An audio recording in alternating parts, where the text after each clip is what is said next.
မင်္ဂလာပါခင်ဗျာမင်္ဂလာပါရှင်မလ12ရက်ဗုဒ္ဓနေ့ VOA TV သတင်းလွှာအစီအစဉ်တွေစတင်ပါပြီ VOA မြန်မာ TV သတင်းလွှာပါဝင် VOA အာရှရုပ်မြင်သံကြားအစီအစဉ်တွေကို Asia Satri ကျူကနေနေ့စဉ်24နာရီပတ်လုံးထုတ်လွှင့်ပေးနေပါတယ်နေ့စဉ်မနက်9နာရီတိုင်းမြန်မာပိုင်းအစီအစဉ်တစ်ကိုတင်ဆက်ပေးနေပြီးနောက်နေ့မနက်အစီအစဉ်တစ်မပြောင်းခင်အထိအချိန်ချင်းထပ်မံထုတ်လွှင့်ပေးနေတာပါVOA ရဲ့နိုင်ငံတကာသတင်းတွေဒေသတွင်းနိုင်ငံတွေရဲ့ VOA အစီအစဉ်တွေ Hollywood အပါအဝင်ဂီတအနုပညာဖျော်ဖြေရေးအစီအစဉ်နဲ့အင်္ဂလိပ်သင်ခန်းစာအစီအစဉ်တွေကိုလည်းကြည့်ရှုလေ့လာနိုင်ပါတယ်ရှင်ဒီနေ့အစီအစဉ်မှာတော့ရခိုင်ပြည်နယ်ဒုချီယာရန်ကျေးရွာမှာအကြမ်းဖက်မှုတွေဖြစ်ခဲ့တယ်ဆိုတော့ကုလသမဂ္ဂရဲ့ပြည်ဝဲအစီရင်ခံစာနဲ့ပတ်သက်လို့ကော်မရှင်ရဲ့တုံ့ပြန်ချက်တခါရန်ကုန်စာနယ်ဇင်းလွတ်လပ်ခွင့်ဆွေးနွေးပွဲမှာမီဒီယာတွေရဲ့အခမ်းကဏ္ဍနဲ့ငြိမ်းချမ်းရေးပေါ်ဆောင်မှုအကြောင်းဆွေးနွေးချက်တွေပါဝင်မလေးရှားခရီးသည်တင်လေယာဉ်ပျောက်ဆုံးမှုရှာဖွေနေစေအခြေအနေသတင်းတွေနဲ့ပြီးခဲ့တဲ့ဒီဇင်ဘာလHaiyan တိုင်ဖုန်းမုန်တိုင်းတန်ခံခဲ့ရတဲ့ဖိလစ်ပိုင်ရဲ့ပြန်လည်ထူထောင်ရေးလုပ်ငန်းတွေအကြောင်းသတင်းဆောင်ပါတွေရှုစားကြရမှာပါရှင်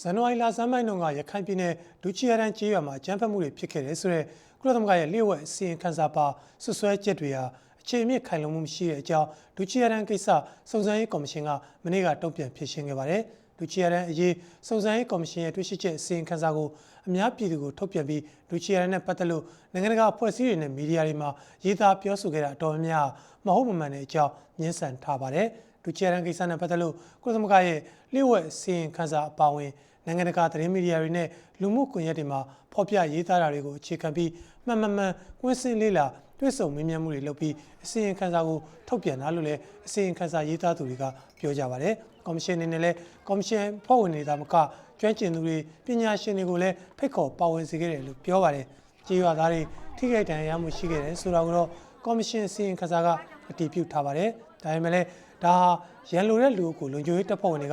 ကခုခံတုံ့ပြန်ခဲ့တာဖြစ်တဲ့အကြောင်းစုံစမ်းစစ်ဆေးမှုတွေမှာပါဝင်ခဲ့တဲ့ဒေါက်တာတော်ရင်တွေကပြောပါတယ်။ဒုချီယာရန်အလဲကျေးရွာမိလောင်တဲ့ကိစ္စမှာတော့တာမန်မတော်တဆသဘောမျိုးမဟုတ်ပဲနိုင်ငံရေးရွေချက်တရနဲ့အဖွဲ့အစည်းတစ်ခုကလှုပ်ဆောင်နေဆိုပြီးသုံးသပ်ထားပါတယ်။ဘယ်အဖွဲ့ဆိုတာကိုတော့အစီရင်ခံစာကဖော်ပြမထားပါဘူး။အချိန်ထဲမှာပဲကုလသမဂ္ဂလျှို့ဝှက်အစီရင်ခံစာထဲမှာဖော်ပြသလိုမွတ်စလင်တချို့တပ်ဖြတ်ခံရပြီးအလောင်းတွေကိုဖျောက်ဖျက်ပစ်တယ်ဆိုတဲ့စစ်ဆွဲချက်ကိုလည်းသူတို့အသေးချာလေ့လာခဲ့တဲ့အကြောင်းနဲ့ဒီစစ်ဆွဲချက်ဟာလည်းမမှန်ကန်တဲ့အကြောင်းကော်မရှင်ကတုံ့ပြန်ဖြေရှင်းခဲ့ပါတယ်ခင်ဗျာ။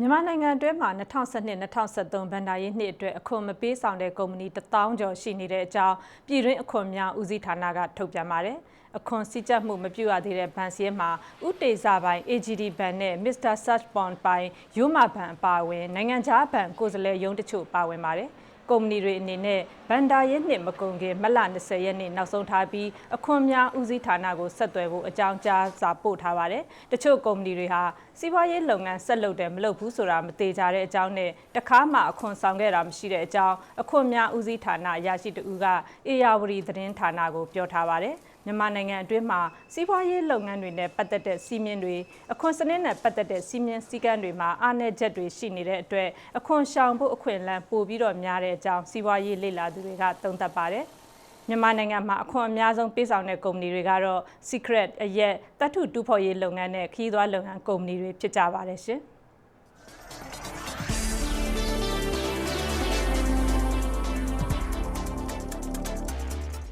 အင်ဒိုနီးရှားနိုင်ငံဆူမာတြာကျွန်းအရှေ့ဘက်ကမ်းရိုးတန်းအလဲပိုင်းဒေသရိုင်ဟူကျွန်းမှာတော်မီတွေကတဆင့်မီးခိုးမြူတွေဖုံးလွှမ်းနေတာကြောင့်လူအတော်များများအသက်ရှူလမ်းကြောင်းထိခိုက်ပြီးကျန်းမာရေးထိခိုက်ပြီးတော့ဖျားနာနေတဲ့အကြောင်းအင်ဒိုနီးရှားကျန်းမာရေးအရာရှိတွေကပြောပါတယ်။မီးခိုးတွေကြောင့်ရိုင်ဟူကျွန်းအတွင်းနေရာ145နေရာဟာကျန်းမာရေးနဲ့မညီညွတ်တဲ့နေရာတွေဖြစ်နေသတ်မှတ်ထားရပါတယ်။အသက်ရှူလမ်းကြောင်းကတဆင့်ယောဂရတာတွေပြီးခဲ့တဲ့ဖေဖော်ဝါရီလအတွင်း14000လောက်ရှိခဲ့ပြီးအခုအခါ3ဆလောက်ထိတိုးလာတဲ့အကြောင်းလူ4200ကျော်ယောဂဝေဒနာခံစားနေရတဲ့အကြောင်းကိုလည်းကျန်းမာရေးအရာရှိတွေကပြောဆိုခဲ့ကြတာပါတရားမဝင်တောင်ယာမီးရှို့မှုတွေကတဆင့်တောမီလောင်ကျွမ်းပြီးမိခိုးတွေဟာအိန္ဒိယနိုင်ငံတွေထွေကူးစက်ခဲ့တာကြောင့်စင်ကာပူနဲ့မလေးရှားနိုင်ငံတွေကလည်းအင်ဒိုနီးရှားနိုင်ငံကိုအပြစ်တင်နေကြပါတယ်အင်ဒိုနီးရှားနိုင်ငံအတွင်းတစ်တော်မီးရှို့မှုတွေကိုအရေးယူတဲ့စီမင်းစည်းကမ်းတွေဟာအားနည်းနေတယ်ဆိုပြီးတော့လေဝေဖန်မှုတွေထွက်ပေါ်နေတာဖြစ်ပါတယ်ခင်ဗျာပျောက်ဆုံးနေတဲ့မလေးရှားလေကြောင်းပိုင်ခရီးသည်တင်လေယာဉ်ပေါ်ကိုခိုးရပါနိုင်ငံကူးလက်မှတ်အသုံးပြုပြီးလိုက်သွားတဲ့ခရီးသည်2ယောက်ထဲကတယောက်ကအကြမ်းဖက်မှုနဲ့ဆက်ဆက်ပုံမရဘူးလို့မလေးရှားရဲကပြောပါတယ်။ Poria Nur Mohammed Mahadat လို့စုံစမ်းသိရှိရတဲ့19နှစ်အရွယ်အီရန်နိုင်ငံသားဟာ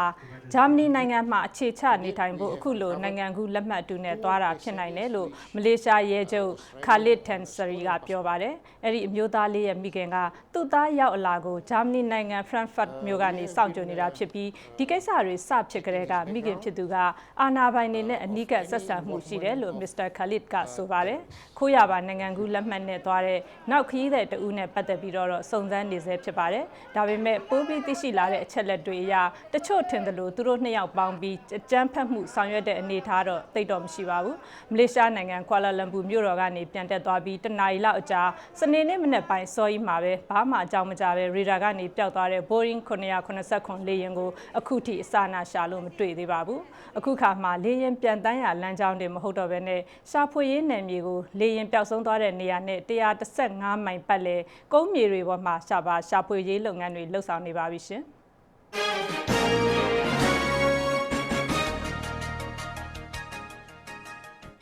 ဂျပန်နိုင်ငံမှာလူပေါင်း18000လောက်သေဆုံးပြီးဆယ်စုနှစ်အတွင်းကမ္ဘာပေါ်မှာအဆိုးအဆုံးကြုံခဲ့ရတဲ့ဆူနာမီရေလိုင်းတံခံခဲ့ရတဲ့3နှစ်ပြည့်အောက်မေ့ဖွယ်အထိမ်းအမှတ်ပွဲအခမ်းအနားကိုဂျပန်နိုင်ငံတလွှားမနေ့ကကျင်းပပါတယ်။လွန်ခဲ့တဲ့3နှစ်ကပြင်းအား9မက်ဂနီကျူငလျင်လောက်ခတ်ချိန်ဖြစ်တဲ့ဂျပန်ဒေသစံတော်ချိန်နေ့လယ်2:46မိနစ်မှာသေဆုံးသူတွေအတွက်အားလုံးကငြိမ်သက်ဆူဆောင်းခဲ့ကြတာပါ။ဂျပန်ဝန်ကြီးချုပ်ရှင်ဇိုအာဘေးကတော့ဆူနာမီတံခံခဲ့ရတဲ့ဒေသမှာအများဆုံးလိုအပ်နေတဲ့စောက်လုပ်ရေးလုပ်ငန်းတွေကိုဦးစားပေးလှုပ်ဆောင်သွားမယ့်အကြောင်းကတိပြုလိုက်ပြီးဘလို့စိန်ခေါ်မှုတွေပဲရှိပါစေတကယ်လိုအပ်သူတွေလက်ထဲဓာတ်ရိုက်အကူအညီတွေရအောင်ဆောင်ရွက်မယ်လို့လည်းသူကဆိုပါတယ်ဆူနာမီကြောင့်ဖူကူရှီမာနျူကလ িয়ার စက်ရုံကိုပျက်စီးစေခဲ့ပြီးပတ်ဝန်းကျင်တစ်ဝိုက်ကိုလည်းရေဒီယိုတတိကျဓာတ်တွေစက်ယူထွက်ခဲ့ပါတယ်ဂျပန်အစိုးရကဒေါ်လာဘီလီယံတန်ပေါင်းများစွာသုံးစွဲသွားမယ်လို့ကတိပေးထားပေမဲ့ဆူနာမီတံခံခဲ့ရတဲ့ဒေသတွေမှာတော့ပြန်လည်ထူထောင်ရေးလုပ်ငန်းတွေနှေးကွေးနေဆဲဖြစ်ပြီးလူပေါင်း2,900,000လောက်လည်းအိုးမဲ့အိမ်မဲ့ဖြစ်နေရဆဲဖြစ်ပါတယ်ဆူနာမီကြောင့်နျူကလ িয়ার တပ်ပေါင်းဖို့ကဓာတ်ငွေ့ယူစိတ်မှုတွေပေါ်ပေါက်ခဲ့ပြီးဂျပန်နိုင်ငံအနေနဲ့အနေနဲ့ကြီးမားတဲ့နျူကလ িয়ার စွမ်းအင်ထုတ်လုပ်မှုကိုဆွန့်လွတ်ဖို့တောင်းဆိုတဲ့ဆန္ဒပြပွဲတွေလည်းနောက်ပိုင်းမှာပေါ်ပေါက်လာခဲ့တာဖြစ်ပါတယ်ခင်ဗျာဂျပန်အစိုးရကတော့စွမ်းအင်လိုအပ်ချက်တွေအတွက်နျူကလ িয়ার စွမ်းအင်ဟာမရှိမဖြစ်အရေးကြီးတဲ့အကြောင်းတုံ့ပြန်ပြောဆိုထားပါတယ်ခင်ဗျာဆီးရီးယားနိုင်ငံမှာ3နှစ်ကြာလာတဲ့ပြည်တွင်းပြည်ပခါတွေကြောင့်လူငယ်တွေပေါ်အကြီးအကျယ်ထိခိုက်မှုတွေကြုံနေရတဲ့အကြောင်း UNICEF ကုလသမဂ္ဂကလေးများရန်ပုံငွေအဖွဲ့ကပြောလိုက်ပါတယ်။ဆီးရီးယားပြည်ပခါကြောင့်လူငယ်တွေပေါ်ထိခိုက်မှုတွေဟာဒေသတွင်းနိုင်ငံတွေကြားမကြသေးခင်ကြုံခဲ့ရတဲ့သမိုင်းတွေမှာအဆိုးဝါးဆုံးအခြေအနေဖြစ်တယ်လို့ UNICEF အဖွဲ့ကမနေ့ကအစီရင်ခံစာထုတ်ပြန်ထားပါတယ်။ဆီးရီးယားကလေးငယ်9သန်းခွဲလောက်ဟာအကူအညီတွေလိုအပ်နေပြီးဒီအရေအတွက်ဟာပြီးခဲ့တဲ့နှစ်တွေကကိန်းဂဏန်းထက်2ဆပိုများလာတယ်လို့လည်းပြောပါတယ်။တိုက်ခိုက်မှုကြောင့်ကလေးတွေရဲ့စိတ်ပိုင်းဆိုင်ရာအကြီးအကျယ်အနာတရဖြစ်ခဲ့ရပြီးအများစုဟာနေအိမ်တွေကနေထွက်ပြေးခဲ့ရတဲ့သူတွေစာသင်ကျောင်းတွေပျက်စီးခဲ့ပြီးကျောင်းဆက်မတက်နိုင်တဲ့ကလေးငယ်တွေဖြစ်တဲ့အကြောင်းအစီရင်ခံစာမှာဖော်ပြထားပါတယ်။2011ခုနှစ်မတ်လနောက်ပိုင်းဆီးရီးယားနိုင်ငံမှာကလေးငယ်1000ထက်မနည်းတိုက်ပွဲတွေကြားမှာသေဆုံးခဲ့ပါတယ်။တိုင်းပြည်အတွင်းမှာလူ6သန်းခွဲလောက်အိုးမဲ့အိမ်မဲ့ဖြစ်နေပြီး2သန်းခွဲလောက်ဟာအိမ်နီးချင်းနိုင်ငံတွေမှာဒုက္ခသည်အဖြစ်ခိုလှုံနေကြရတာပါကလေးငယ်အများစုဟာအဆုတ်ရောင်ယောဂဝင်းလျှော်ဝင်းပြက်ယောဂနဲ့ဝက်သက်ယောဂတွေဖြစ်ပွားနေပြီးဆီးရီးယားနိုင်ငံမှာရှိတဲ့ဆေးရုံတွေရဲ့60%ဟာလည်းစစ်အတွင်းပျက်စီးခဲ့တဲ့အတွက်ကျန်းမာရေးစောင့်ရှောက်မှုအတွက်လုံလောက်မှုမရှိတဲ့အကြောင်းလည်း UNICEF ရဲ့အစီရင်ခံစာမှာဖော်ပြထားပါတယ်ရှင်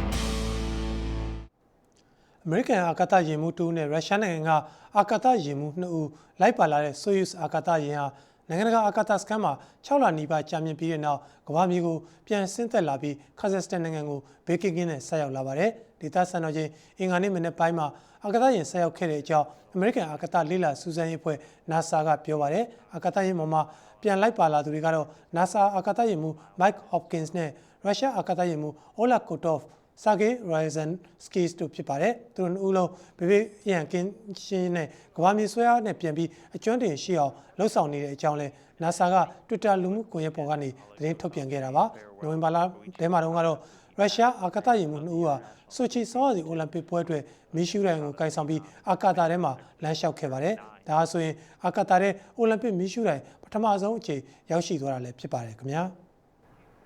လက်ရှိယူကရိန်းနိုင်ငံကခေါင်းဆောင်တွေဟာခရိုင်းမီးယားဒေသကိုယူကရိန်းကနေခွဲထွက်သွားအောင်လုပ်နေတာဖြစ်တယ်ဆိုပြီးယာရုကဖယ်ရှားခံခဲ့ရတဲ့ယူကရိန်းသမ္မတဟောင်းဗစ်တာယန်နိုကောဗစ်ကသူ့ရဲ့အတိုက်ခံတွေကိုမနေ့တုန်းကပြစ်တင်ဝေဖန်လိုက်ပါတယ်။သူဟာယူကရိန်းရဲ့သမ္မတအဖြစ်ဆက်ရှိနေသေးသလိုတပ်မတော်ဦးစီးချုပ်အဖြစ်လည်းဆက်ပြီးတော့တာဝန်ယူထားဆဲပဲလို့သမ္မတဟောင်းဗစ်တာယန်နိုကောဗစ်ကရုရှားနိုင်ငံရော့စတော့အွန်ဒွန်မှာမနေ့ကပြောလိုက်တာပါ။စန္ဒပြပွဲတွေကြောင့်ပြီးခဲ့တဲ့လကကီယက်မြို့တော်ကနေထွက်ပြေးခဲ့ပြီးဒါဟာရုရှားနိုင်ငံရော့စတော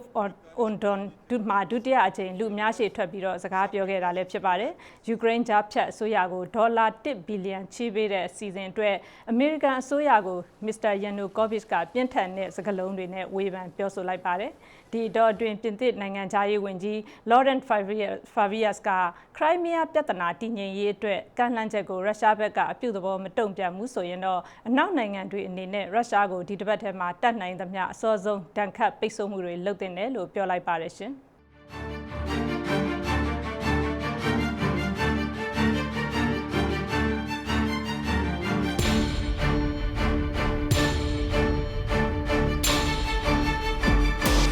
ခုဆက်လက်ပြီးသတင်းဆောင်မတွေကိုတင်ဆက်ပေးပါမယ်။သတင်းမီဒီယာတွေရဲ့အခမ်းကဏ္ဍဟာငြိမ်းချမ်းရေးဖော်ဆောင်မှုတွေမှာအရေးကြီးတဲ့ကဏ္ဍမှာပါဝင်နေတဲ့အကြောင်းရန်ကုန်မြို့မှာကျင်းပနေတဲ့နိုင်ငံတကာသတင်းမီဒီယာများဆွေးနွေးပွဲတက်ရောက်လာတဲ့ဝါရင်သတင်းသမားတွေကပြောကြပါတယ်။သတင်းမီဒီယာတွေအနေနဲ့လည်းတာဝန်ယူမှုအပြည့်အဝရှိဖို့လိုအပ်နေပြီးပြိပခတ်သတင်းတွေကိုလည်းမှန်မှန်ကန်ကန်တိတိကျကျတင်ပြနိုင်ရေး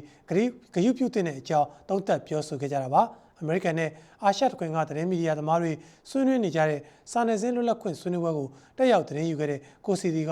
အပြည့်အစုံပြောပြပေးမှာဖြစ်ပါတယ်။မြန်မာနိုင်ငံအနေနဲ့ငြိမ်းချမ်းရေးတည်ဆောက်ရေးလုပ်ငန်းစဉ်တွေမှာသတင်းမီဒီယာအနေနဲ့အရေးကြီးတဲ့အခန်းကဏ္ဍကပါဝင်နေပြီးတော့မီဒီယာတွေအနေနဲ့လည်းတာဝန်ယူမှုအပြည့်အဝရှိဖို့လိုအပ်တဲ့အကြောင်းနိုင်ငံတကာသတင်းမီဒီယာများဆွေးနွေးပွဲမှာဆွေးနွေးခဲ့ကြတာပါ။မြန်မာနိုင်ငံတွင်းဖြစ်ပျက်ခဲ့တဲ့ပြည်ပခါတွေကိုလေ့လာသုံးသပ်ပြီးငြိမ်းချမ်းတဲ့လူအဖွဲ့အစည်းအဖြစ်ရပ်တည်နိုင်ဖို့အရေးမီဒီယာလက်နက်ကိုဘလို့သုံးချတင်တယ်လဲဆိုတာကိုအလေးနက်ဆွေးနွေးခဲ့ကြပါတယ်။ဩစတြေးလျနိုင်ငံစစ်ဒနီတက္ကသိုလ်ကပြည်ပခနဲ့ငြိမ်းချမ်းရေးလေ့လာသူမစ္စတာဂျိတ်လင်းကတော့သတင်းသမားတွေအနေနဲ့နိုင်ငံရေးကိုမပြတ်လေ့လာနေဖို့အရေးကြီးတဲ့အကြောင်းထောက်ပြခဲ့ပါတယ်။ What then has good journalism to say in Myanmar today? ဒီကနေ့မြန်မာနိုင်ငံရဲ့အခြေအနေတွေပေါ်မှာမြန်မာသတင်းသမားတွေအနေနဲ့ငြိမ်းချမ်းရေးဖြစ်စဉ်သတင်းတွေရေးသားတဲ့အခါပါတီနိုင်ငံရေးတွေစိုးရရဲ့လုပ်ငန်းဆောင်တာတွေကိုစောင့်ကြည့်သွားဖို့လိုပါတယ်။အဓိကလေ့လာဖို့ကနိုင်ငံရဲ့နိုင်ငံရေးအခင်းအကျင်းဖြစ်ပါတယ်လို့မစ္စတာဂျိတ်လင်းကပြောသွားခဲ့တာပါ။ VOA အမေရိကန်အတန်ရဲ့မြန်မာပိုင်းဌာနမှဦးတန်းလွင်ထွန်းကတော့အမေရိကန်ငြိမ်းချမ်းရေးအဖွဲ့အစည်း USIP ရဲ့အစည်းအဝေးခန်းစာမှာပါဝင်တဲ့မြန်မာနိုင်ငံငြိမ်းချမ်းရေးဖြစ်စဉ်တွေအကြောင်းပြောကြားသွားခဲ့ပါတယ်I mentioned that Burma is in a transition. In a transition and a peace building process, we have to deal with that the conflicts. မြန်မာပြည်ဟာအကူးပြောင်းကာလကိုရင်ဆိုင်နေရတာပါအကူးပြောင်းအတွင်းငြိမ်းချမ်းရေးလုပ်ငန်းစဉ်တွေမှာအဓိကရင်ဆိုင်ရမှာကတော့မြင်မတူတဲ့ပြည်ပခါတွေပါပြည်ပခါတွေကတော့အခုလဲကျွန်တော်တို့ရင်ဆိုင်နေရတာပါအမေရိကန်ငြိမ်းချမ်းရေးအဖွဲ့အစည်းကထုတ်ပြန်တဲ့ထုတ်ပြန်ချက်မှာဆိုရင်အဓိကအဖြစ်ပြည်ပခါဖြစ်စဉ်၃ခုကိုလေ့လာတင်ပြထားပါတယ်ပထမတစ်ခုက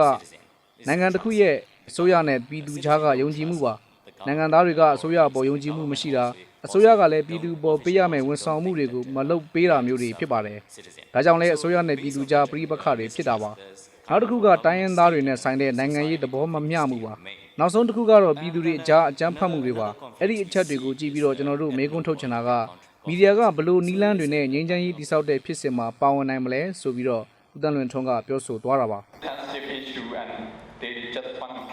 မြန်မာနိုင်ငံရဲ့အကူးပြောင်းကာလအတွင်းသတင်းလွတ်လပ်ခွင့်အတော်အသင့်ရလာချိန်ဟာမြန်မာငြိမ်းချမ်းရေးဖြစ်စဉ်အပေါ်မှာထောက်ကူဖြစ်ဖို့သတင်းတောက်တွေအနေနဲ့အသုံးချတဲ့အကြောင်းမြန်မာငြိမ်းချမ်းရေးဖော်ဆောင်မှုစင်တာရဲ့တာဝန်ရှိသူဦးအောင်နိုင်ဦးကပြောပါတယ် I think our media has been in its own identity crisis. အခုအချိန်ခါလို့အရေးကြီးတဲ့ကူးပြောင်းကာလမှာမီဒီယာတွေအနေနဲ့ကောကျွန်တော်တို့ကိုယ်တိုင်ပါဘယ်ရောက်လို့ဘယ်ပေါက်နေမှမသိအောင်ဖြစ်နေကြတာပါဘာလို့လဲဆိုတော့အရင်နှစ်ကာလတွေကမီဒီယာဟာမြန်မာနိုင်ငံမှာပိတ်ပင်တားဆီးမှုအများပြားနဲ့ရင်ဆိုင်ခဲ့ရတာပါအခုတော့မီဒီယာတွေအနေနဲ့အတော်လေးလွတ်လွတ်လပ်လပ်ရေးနိုင်ပြောနိုင်လာကြပါပြီချိန်ထဲမှာပဲမီဒီယာတွေအနေနဲ့တာဝန်ယူမှုတာဝန်ခံမှုတွေရှိဖို့လိုအပ်လာပါပြီကျွန်တော်တို့အခုအချိန်ခါကိုကောင်းဆုံးသုံးချဖို့လိုအပ်နေပါပြီလို့ဦးအောင်နိုင်ဦးကပြောသွားခဲ့တာပါအာရှအမေရိကန် East West Center ရဲ့အစီအစဉ်နဲ့အမေရိကန်နိုင်ငံနဲ့အာရှပစိဖိတ်နိုင်ငံတွေကဝိုင်းရန်သတင်းသမားတွေနဲ့လေ့လာသူ900လောက်တက်ရောက်နေတဲ့နိုင်ငံတကာမီဒီယာဆွေးနွေးပွဲကိုရန်ကုန်မြို့မှာ3ရက်တိုင်ကျင်းပနေတာဖြစ်ပါတယ်အခုဆွေးနွေးပွဲကနေငြိမ်းချမ်းရေးနဲ့သတင်းမီဒီယာအခမ်းကဏ္ဍ အင်တာနက်လွတ်လပ်ခွင့်နဲ့စာနယ်ဇင်းကျင့်ဝတ်တွေအပါအဝင်ဒေသတွင်းနိုင်ငံတွေနဲ့မြန်မာနိုင်ငံရဲ့သတင်းမီဒီယာအလားအလာတွေကိုဆွေးနွေးခဲ့ကြတာဖြစ်ပါတယ်ခင်ဗျာ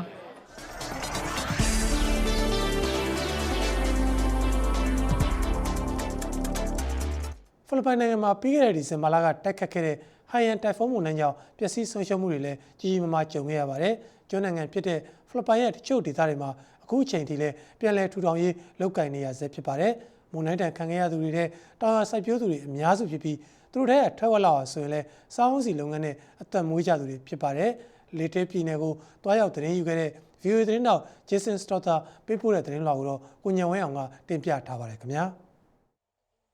ဒီချန်မြေကတော့လေးတေးပြည်နယ်ကျေးလက်ဒေသမှာရှိပြီးစားအုံးစီအတွက်စုခူးထားပြီးချိန်လည်းဖြစ်ပါတယ်။ဟိုင်ယန်မုန်တိုင်းကဒီဒေသကတောင်သူတွေရဲ့အနာဂတ်ကိုဖျက်ဆီးခဲ့တယ်လို့အခြားသီးပင်လုပ်ငန်းတွေရဲ့အနာဂတ်ကလည်းမရေမရာဖြစ်နေပါတယ်။အသက်52နှစ်အရွယ်အာနာဖလိုဘာစီလိုဟာဒီယာခင်းရဲ့အဆောင်ဖြစ်ပါတယ်။ မုန်တိုင်းမကြခင်တုန်းကအပင်900လောက်ရှိခဲ့တာအခုအပင်90လောက်ပဲကျန်တော့တယ်။စာအုပ်နေရေးအတွက်ဒီစီယုံပင်တွေကိုပဲအားထားနေရတော့ဒီကဒေသခံတွေအတွက်ပြဿနာတက်နေတာပေါ့။ လေးတေးပြည်နယ်ကတောင်ယာသမားတွေရဲ့40%ဟာစားအုံးစီထုတ်လုပ်ရေးမှာလုပ်ကင်နေကြပါတယ်။ပြိုလဲကျသွားတဲ့အပင်တွေစီကဘာဝင်ငွေမှမရနိုင်တော့သလိုအဲ့ဒီအပင်နဲ့လှုပ်ရှားနေကြသူတွေပါအလုတ်လက်မဲ့ဖြစ်သွားပါတယ်။ဒါပေမဲ့မုန်တိုင်းရဲ့ကြီးမားတဲ့အပျက်အစီးကတချို့လူတွေကိုဝင်ငွေဖြစ်စေပါတယ်။ Francisco Alvaca ဟာလွှာဆက်ကိုကျွမ်းကျင်စွာသုံးတတ်သူပါ။လဲကျနေတဲ့အပင်အပြိုအပျက်တွေကိုရှင်းထုတ်ဖို့လူတွေကသူ့ကိုငှားကြပါတယ်။ ဒီလိုလိုက်ရှင်းရတဲ့အလုပ်ကလာပေါင်းများစွာအချိန်ယူရလိမ့်မယ်လို့ကျွန်တော်ထင်ပါတယ်ဒါမျိုးကနေရာတိုင်းမှာဖြစ်နေတာလေ Alvaca ရောအခြားလွှာဆက်သမားတွေပါလေးတေးပြည်နယ်ကတစ်ဆက်တစ်ခုမှာအလုပ်လုပ်နေကြပါတယ်။ပြိုကျထားတဲ့တစ်ပင်တွေကိုတောင်ယာသမားတွေကိုယ်တိုင်ရှင်းထုတ်နိုင်ဖို့ NGO အဖွဲ့တွေက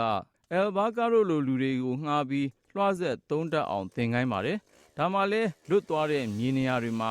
အပင်သစ်တွေပြိုးနိုင်မှာဖြစ်ပါတယ်။အုံးမင်ကထွက်တဲ့တစ်ကိုလူတွေအသုံးများလာကြပါတယ်။အပင်တွေပြိုလဲထားတဲ့ဒေသကထွက်တဲ့တစ်တွေကိုတာဂလိုဘန်မြို့ကမုန်တိုင်းယာယီဒုက္ခသည်စခန်းဆောက်လုပ်ရေးမှာသုံးဖို့တင်ပို့နေရပါတယ်။ပါလိုမြို့ကမိသားစု100လောက်ဟာပျက်စီးခဲ့တဲ့သူတို့အိမ်တွေပြန်ဆောက်ဖို့လောလောလတ်လတ်ဖြတ်ပြီးသားအုံသားတစ်တွေကိုသုံးနေရပါတယ်။အသက်84နှစ်အရွယ်လယ်သမားလာရိုဖလိုပါလာမော့စ်ရဲ့တအိမ်လုံးကတော့မုန်တိုင်းရဲ့လေပြင်းကြောင့်စုပ်ပြတ်ခဲ့ရပါတယ်။ ဒီတစ်ဝိုက်မှာအုံးပင်တွေတော်တော်များများရှိပါတယ်။အုံသားတစ်တွေကဈေးမကြီးဘူး။အိမ်ဆောက်တဲ့အခါ300လွယ်တယ်။ကျွန်တော်ခုပြန်ဆောက်တဲ့အိမ်မှာအုံသားတစ်တွေကြီးပဲ။နိုင်ရန်တွေမှာရောအိမ်တောင်တိုင်တွေမှာရောဒါပဲသုံးထားတယ်။ စိုက်ခင်းတွေကြားမှာပြိုကျထားတဲ့အပင်တွေအများကြီးဆက်ရှိနေသေးပါ။ဒီလိုလဲကျအပင်တွေဖြတ်တောက်ရှင်းပစ်လို့အချိန်မလုံလောက်မှကိုစိုးရိမ်နေသူက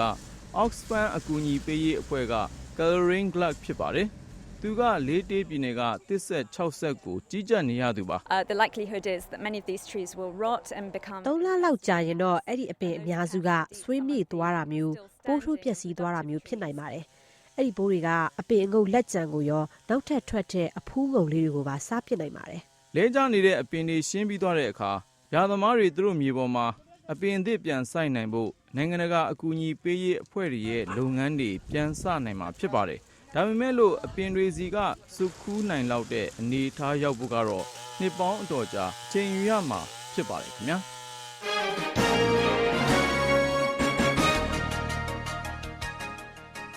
VOA TV သတင်းလွှာအစီအစဉ်ကိုဆက်ပြီးထုတ်လွှင့်ပေးနေပါတယ်ရှင်။ဒီတစ်ပတ်ကမ္ဘာတလွှာခရီးသွားအစီအစဉ်မှာတော့ကမ္ဘာအရှေ့အကျဆုံးမြို့တွေကတစ်မြို့ဖြစ်တဲ့ဂျော်ဒန်နိုင်ငံအရှေ့တောင်ဘက်ပိုင်းကပီထရာမြို့ကိုမဆုမြတ်မွန်ကခေါ်သွားပေးပါမယ်ရှင်။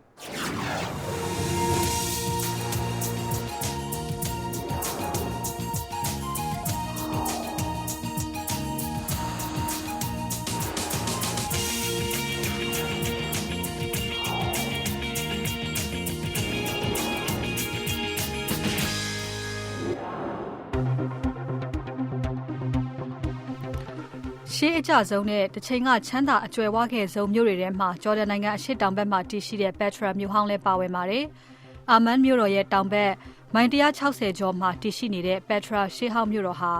မြင့်မားတဲ့တောင်ကြီးတွေရှိုးမြောင်ကြီးတွေကြားမှာတည်ရှိနေရုံမကအဆောက်အဦတွေကိုသဲကြောက်တောင်ကြီးတွေထဲမှာထွင်းထူဆောက်လုပ်ထားတာကအင်မတန်မှထူးခြားလာပါတယ်။ 2009 ခုနှစ်မှာစာရင်းထုတ်ပြန်ခဲ့တဲ့ကမ္ဘာအံပွဲ9နေရာစာရင်းထဲမှာ Petra မြို့ဟောင်းလည်းပါဝင်ခဲ့ပါတယ်။ဒီမြို့ဟောင်းဘလောက်ကြာကြာတွေကတည်ရှိနေတယ်လဲဆိုတာဘယ်သူမှအတိအကျမသိနိုင်ပါဘူး။ရေးသားထားတဲ့အထောက်အထားတွေရှာမတွေ့တာကြောင့်သမိုင်းမတိုင်ခင်တည်းကတည်ရှိနေတဲ့မြို့ဖြစ်တယ်လို့ပညာရှင်တွေကသတ်မှတ်ကြပါတယ်။သေချာတာကတော့နာဘာတေယန်မျိုးနွယ်တွေရဲ့မြို့ဟောင်းဖြစ်ခဲ့တာပါ။နာဘာတေယန်တွေဟာတိုးတက်တဲ့နည်းပညာရှင်တွေဖြစ်ကြပါတယ်။ဆယ်ရီရေးသွဲစနစ်တွေကိုအဲ့ဒီအချိန်တည်းကစောက်လုပ်ခဲ့ကြပါတယ်။ Petra မြို့ဟောင်းဟာအာရှကနေအီဂျစ်၊ဆီးရီးယားသာမကခေါမမြို့၊ရောမမြို့တွေအထိကိုကုန်သွယ်ရေးအရာဆက်သွယ်ပေးခဲ့တဲ့အချက်အချာမြို့တစ်ခုဖြစ်ခဲ့ပါတယ်။ Indiana Jones and the Last Crusade ဆိုတဲ့ Hollywood ရုပ်ရှင်ကားကိုကြည့်ဘူးသူတွေဆိုရင်တော့ Petra မြို့ဟောင်းရဲ့ရှေးဟောင်းယဉ်ကျေးမှုလက်ရာတချို့ကိုမြင်မှုကြပါလိမ့်မယ်။ဒီမြို့ဟာရှေးဟောင်းသုတေသနပညာရှင်တို့အတွက်အင်မတန်အရေးပါတယ်လို့ကမ္ဘာလှည့်ခီးသွားတွေကိုဆွဲဆောင်နိုင်ခဲ့တဲ့ရှေးဟောင်းမြို့တစ်ခုလည်းဖြစ်ပါတယ်။ဒါပေမဲ့အရှိအလဲပိုင်းမှာဖြစ်နေတဲ့ပဋိပက္ခတွေကြောင့်အခုတော့ကမ္ဘာလှည့်ခီးသွားလုပ်ငန်းကိုထိခိုက်စေပါတယ်။အဲလန်ညွန်တယောက်ရဲ့ပြန်မြဝင်ငွေကအရင်တုန်းကတရက်ကိုဒေါ်လာ80လောက်ရှိခဲ့ပေမဲ့အခုအချိန်မှာတော့အလုပ်ရရင်တော့မှကံကောင်းလို့ပြောရမယ့်အခြေအနေဖြစ်နေပါတယ်။ Petra မှာအခုဧည့်သည်မရှိတော့ကျွန်တော်တို့အတွက်တကယ်ပြဿနာကြီးပါကမ္ဘာလက်ခီးတွေကိုမိခိုနေရတဲ့လူ2000လောက်အခုဘာအလုံးမှမရှိကြပါဘူးဟိုတယ်64ခုရှိတာလည်းအလုံးမရှိဘူးဖြစ်နေပါတယ်အားလုံးအိမ်မှာပဲထိုင်နေရပါတယ်ပထဝီအနေအထားအရထူးထူးခြားခြားဖြစ်နေတဲ့မြို့ဟောင်းမှာနိုင်ငံတကာကအပြေးသမားတွေကတော့နှစ်စဉ်သဲကနာရဖလားခြေလျင်တောင်တက်ပွဲလုပ်ကြပါတယ်စုစုပေါင်း104မိုင်လောက်ရှည်တဲ့လမ်းမှာခြေလျင်တောင်တက်ပွဲလုပ်ပါတယ်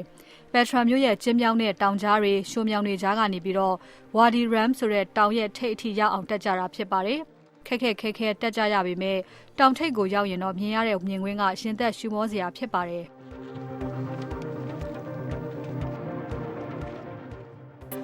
The difference between the Desert Cup and other marathons is mainly the distance because here we have တဲကန်ရဖလားကတခြားမာရသွန်ပြိုင်ပွဲတွေနဲ့မတူပါဘူးအဓိကအချက်က104မိုင်သွားရတဲ့အထက်မှာ64မိုင်ကသဲတွေထဲမှာဖြတ်သွားရတာပါနောက်တစ်ချက်က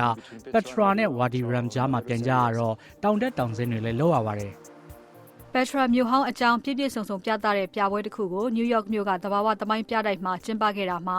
ဂျော်ဒန်ဘုရင်မ Rania ကိုယ်တိုင်ဖွင့်လှစ်ပေးခဲ့ပါတယ်။ဂျော်ဒန်နိုင်ငံကိုလက်ဆောင်ပေးတဲ့အနေနဲ့ Petra မြို့ဟောင်းကရှေးဟောင်းလက်ရာတချို့ကို American ဘက်ကပြန်လည်မွမ်းမံပေးခဲ့တယ်လို့ပူးတွဲပြတိုက်မှူး Glenn Marco ကပြောပြပါတယ်။ say that the big bust behind me the big bust of Dushara ကျွန်တော်တို့ရဲ့နောက်ဖက်မှာမြင်နေရတဲ့ကိုယ်တစ်ပိုင်းစီဖြစ်နေတာကဒူရှာယာနတ်ဖျားရုပ်ထုပါပက်ထရာမြို့ကအဓိကနတ်ဖျားတစ်ခုဖြစ်ပါတယ်သူ့ကိုကြောက်တောင်တွေထဲကနေခက်ခဲရှာဖွေတူးဖော်ပြီးရေရှည်ထိမ့်သိမ်းထားနိုင်ဖို့ကျွန်တော်တို့လုပ်ခဲ့ရပါတယ်ဒါကိုကျွန်တော်တို့ရဲ့လက်ဆောင်အဖြစ်ဂျော်ဒန်ကိုပေးမှာပါဒီပြကမ်းမှာဂျော်ဒန်ကနေပြီးတော့ငှားရမ်းပြသခွင့်ပေးထားတဲ့ပစ္စည်းပေါင်း200ကျော်ပါတယ်ရှေးဟောင်းသုတေသီတွေအတွက်တန်ဖိုးမဖြတ်နိုင်တဲ့ Petra မြို့ဟောင်းကို UNESCO ကရှေးဟောင်းအမွေအနှစ်အဖြစ်ထိန်းသိမ်းရမယ့်မြို့အဖြစ်နဲ့သတ်မှတ်ထားပါတယ်ပင်လယ်နီနဲ့ပင်လယ်တွေကြားမှာတည်ရှိနေတဲ့အထိတ်အမှတ်အဆောက်အဦတွေဖျားเจ้าတွေကြီးကျယ်တဲ့ဂူဗိမ္မာန်တွေရှိနေတဲ့ Petra မြို့တည်ရှိနေမှုကို1812ခုနှစ်တုန်းကမှဆွီဒင်နိုင်ငံကစူးစမ်းသူတယောက်ကပြန်လည်တွေ့ရှိခဲ့ပါတယ်။ဒါကြောင့်လဲပျောက်ဆုံးနေတဲ့မြို့တော်လို့တင်စားခေါ်ကြပါတယ်ရှင်။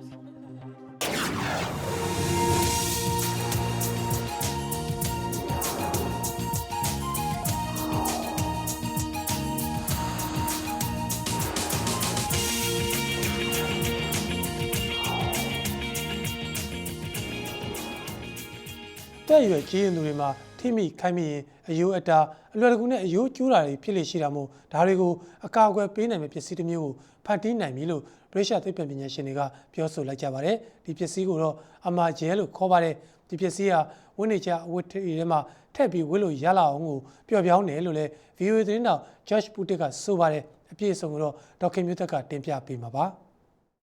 လူတော်များများဟာအသက်အရွယ်ကြီးရင်လာတာနဲ့မျှosteoporosis လို့ခေါ်တဲ့အယိုးပွယောဂတစ်မျိုးရလာတတ်ပါတယ်။သူတို့ရဲ့အယိုးတွေဟာတိတ်ဆက်လာပြီးရိုးရိုးချော်လဲတာလောက်နဲ့အလွယ်တကူကျိုးနိုင်နိုင်တယ်လို့တစ်ခါတလေတေဆုံးတဲ့အထိဖြစ်နိုင်ပါတယ်။အခုထွင်ထားတဲ့ Armor Gel ကတော့လားပြီးရိုက်ခတ်တဲ့အားကိုအမြန်ဆုပ်ယူနိုင်စွမ်းရှိတယ်လို့သူ့နောက်မှာရှိနေတဲ့အရာကိုပါအကာအကွယ်ပေးနိုင်ဖို့အတွက်ပစ္စည်း2မျိုးကိုပေါင်းစပ်ထားတာပါ။တစ်မျိုးကတော့အဝတ်စနဲ့အတူပျော့ပြောင်းနဲ့အလွယ်တကူကွေးလို့ရပေမဲ့တစုံတစ်ခုနဲ့ခိုက်မိရင်ချက်ချင်းမာသွားစေတဲ့ပစ္စည်းလို့ London Imperial College ကသုတေသနပညာရှင်တဦးဖြစ်တဲ့ Armor Gel Limited ကိုထူထောင်သူ Daniel Plant ကပြောပါတယ်။ It's soft and flowable, so it သူ moves က with ပြော the ပြောင်း musculature ပြီး of the ဆွဲ body. ဆန့်လို့ရတာမို့ကိုနဲ့အတူလှုပ်ရှားနိုင်ပေမဲ့တစ်ခုခုနဲ့ခိုက်မိရင်တော့ခဏလောက်မာတောင့်သွားတတ်ပါတယ် ဒါကိုတစုံတစ်ခုနဲ့ခိုက်မိတဲ့အခါအထက်ကကလပ်စီတွေပြိုကွဲသွားစေတဲ့ပစ္စည်းတစ်မျိုးနဲ့ရောဆက်ထားတာပါ When you impact it in this ဒီဘက်ကနေထူ direction, လိုက်ရင်သူ it ကအလိုလို actually ပဲကိုေးလိုက်နိုင် folds in on ပါတယ် itself. ဒီနှမျိုးကိုပေါင်းထားတဲ့အတွက်ကြောင့် Armor Gel မှာထူးခြားတဲ့ဂုဏ်သတ္တိတွေရှိနေတာလို့ဆိုပါတယ် X-ray အောက်ဆန်းသက်ကြည့်တဲ့အခါမှာတော့သူနဲ့မကာထားတဲ့အယိုးတစ်ချောင်းဟာမားတဲ့ပစ္စည်းတစ်ခုနဲ့ရိုက်မိရင်တစစီကျိုးသွားပေမဲ့သူနဲ့ကာထားရင်တော့လားပြီးရိုက်တဲ့အားကိုသူကဆုပ်ယူလိုက်တာမို့မကျိုးတာတွေ့ရပါတယ်နောက်ထူးခြားတာတစ်ခုကရိုက်လို့မာသွားပေမဲ့နောက်ငကိုတိုင်းပြန်ပြီးပျော့ပြောင်းသွားတာမို့ဒါဟာအဝတ်အစားတွေနဲ့တွဲပြီးဝတ်လို့တင့်တော်တဲ့အနေထားလို့တက်ကြီးရွယ်အိုကျန်းမာရေးအထူးကုဒေါက်တာ Stephen Gambett ကပြောပါတယ် If it was indeed something that people could buy, that it was တကယ်လို့သာသူ့ကိုလက်တွေ့မှာလူတွေဝယ်သုံးလာနိုင်ပြီဆိုရင်တော့ချော်လဲလို့ခြေကျိုးတာတွေလည်းတိတ်ရှိတော့မှာမဟုတ်ပါဘူး ဒီလိုကောင်းနေပေမဲ့လည်းတကယ်ဆိုဒါကအယိုးကျန်းမာရေးအတွက်အကောင်းဆုံးအဖြစ်မဟုတ်ပါဘူး The key is to prevent the bones from losing their mineral content. အယိုးကိုအကောင်းဆုံးအကောက်အွယ်ပေးနိုင်မှုအာဟာရတက်မချွတ်တဲ့အောင်နေဖို့စားဖို့လိုပါတယ်ဒါမှလည်းအယိုးတွေကချော်လဲရုံလောက်ကိုခံနိုင်ရင်ရှိလာမှာပါ တက်ကြီးရွယ်အိုတွေအတွက် Armor Gel ပါတဲ့အဝတ်ထဲတွေကိုတော့2016ခုနှစ်လောက်မှာရောင်းချနိုင်တော့မယ်လို့လည်း Daniel Plant ကပြောပါတယ်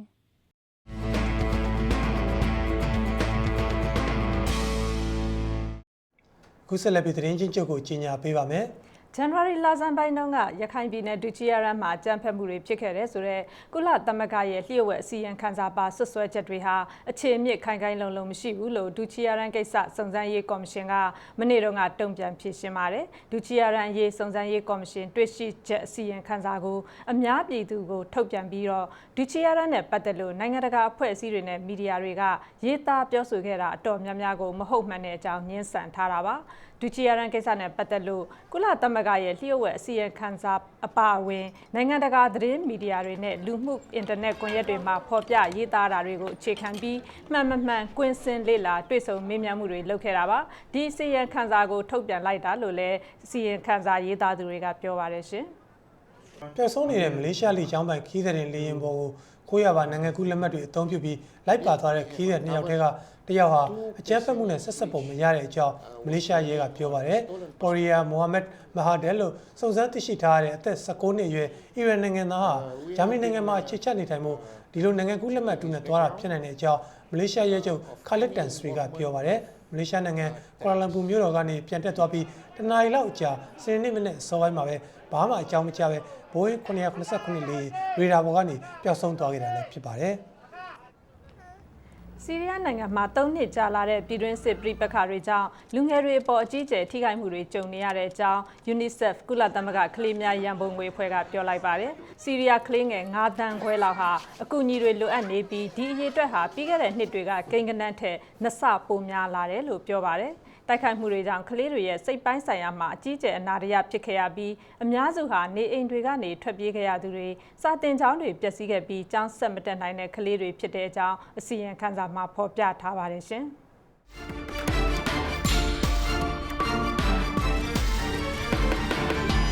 VOA TV သတင်းလွှာအစီအစဉ်တွေကိုကြည့်ရှုခဲ့ကြတဲ့အတွက်ကျေးဇူးအထူးတင်ပါတယ်ရှင်ဒီစီစဉ်ကိုနောက်နေ့မနေ့အစီအစဉ်တွေမပြောင်းခင်အထိအချိန်ချင်းထပ်မံထုတ်လွှင့်ပေးနေတာပါရှင်လန်းချမ်းမြေ့ကြပါစေရှင်ရှင်လန်းချမ်းမြေ့ကြပါစေခင်ဗျာ